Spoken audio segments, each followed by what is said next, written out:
எல்லாம்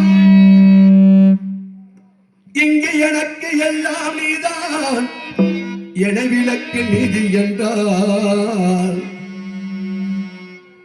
இங்கு எனக்கு நீதான் மாதா இங்கு எனக்கு நீதான் பிதா என விளக்க நிதி என்றால் ஆதார வேறு உலகிலே எனப்பா பழனியப்பனே ஆதார வேறு உலகிலே நீலகண்ட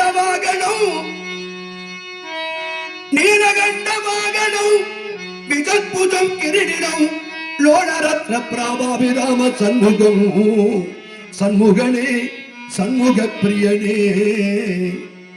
இது கரகர பிரியராகும். ஆமா, அந்த காலத்தில் நாங்கள்லாம் இவ்வளவு பொங்கலுக்கு 4 மணிக்கு குளிச்சுட்டு போய் டாக்டருக்கு கோவிலாமலத்தில் உட்கார வச்சு பஜனை சொல்லி கொடுப்பாரு. 10 ராகமாவது பாடுவோம். இன்னைக்கு ஒரு பையிலிருந்து ராகம் தெரிய மாட்டேங்குது. எந்த ஊர்லையும் பஜனை நடத்த மாட்டேங்கிறான். அந்த பழக்கமே இல்லாம போச்சு. இது கரகர பிரியாராகும். கரகர பிரியா.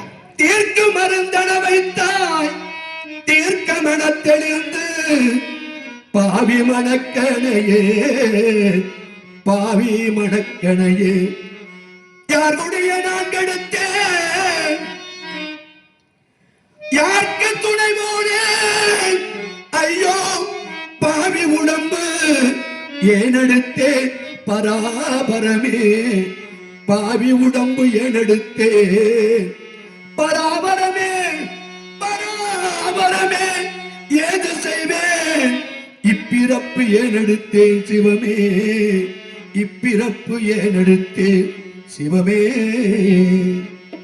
இது அரிச்சந்த நாடகம். இப்போ அந்த நாடகம் எங்கேயாவது போடுறோமா? முடிஞ்சு போச்சு. அந்த நாடகம் போட்டாவில பொய் சொல்லாமல் இருப்போம். அந்த நாடகம் எதுக்கு? பொய் சொல்லாமல் வாழங்கிறக்காது. அதுக்காக இந்த காலத்தில் பொய் சொல்லாமல் வாழ முடியாது. தர்மத்தோட 10 பொய்க்கு ஒரு 5 பொய்யாவது சொல்லலாம், தப்பு கிடையாது. பொய் சொல்லாமல் வாழ முடியாது. ஆனால் அரிச்சந்த நாடகத்தை போட்டு கண்ணீர் விட்டு அழுது காலையில் உட்காந்து நாடகம் பார்த்தாச்சே இப்படி ஒருத்தர் வாழ்ந்துருக்கானே நம்மளும் வாழ்வோமே ஆமா அப்படின்னு சொல்லி கொஞ்சமாவது தர்மம் கிடைக்கும். அப்போ அந்த நாடகமும் போயிடுச்சு. சத்தியவான் சாவித்திரி அது என்ன? இறந்த கணவனை உசுரோடு மீட்டி கொண்டு வந்தா சாவித்திரி. யார்கிட்ட? யமதர்மன்ட்ட போராடி. சந்தை கடையில் சண்டை போடலவ யமதர்மன்ட்ட போராடி இறந்த கணவனை மீட்டிட்டு வந்தான். அந்த நாடகம் இல்லாம போச்சு. பவளக்கொடி. பவளக்கொடி அது கிருஷ்ண பகவானுடைய நாடகம். ஆமா, தூக்கு தூக்கி 64 நாடகத்துக்கு மேல இருக்கு. எல்லாம் போச்சு. கடைசியில் வள்ளி திருமணம். இது எப்படி? பப்பு டான்ஸ் வர நல்லா குத்தாட்டம் போட்டு ஆடல் பாடல் மாதிரி அவத்து போட்டு நச்சு நச்சுன்னு 4 குத்து. இனிமேல் ஒரு 10 வருஷம் தான் நாங்களும் வந்து எல்லாத்தையும் அவத்து போட்டு 4 குத்து குத்துனாத்தையும் பார்ப்பாங்க. எதுவும் பார்க்க மாட்டேன்.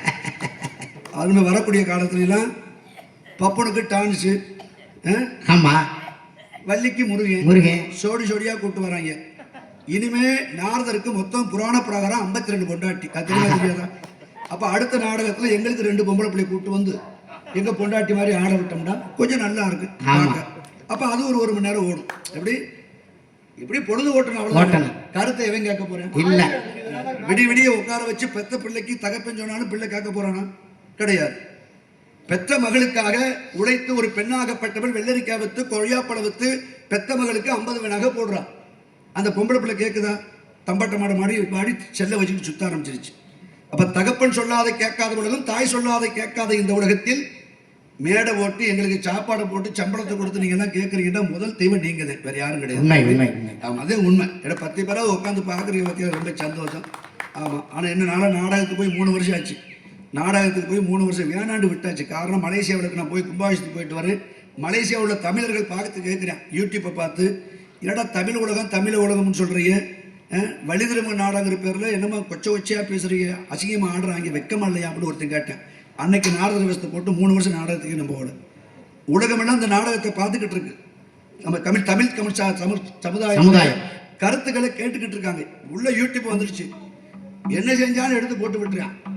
அப்ப அப்படி காலத்துல தமிழ் சமுதாயத்துல ஒழுக்கமான ஒரு கல்வி பார்க்கல, முறையான நாடகம் நடக்கணும், முறையான இசை இருக்கணும், முறையான பாடல் இருக்கணும். அப்புறம் இல்லாம போச்சு. அதன் காரணம் நம்ம இருந்தாலும் இருப்பதை கண்டு சிறப்பாக செய்யக்கூடிய காலகட்டாயங்கள் எல்லாம். அந்த முருகப்பெருமானுடைய கரகரப்பரிய ராகத்துல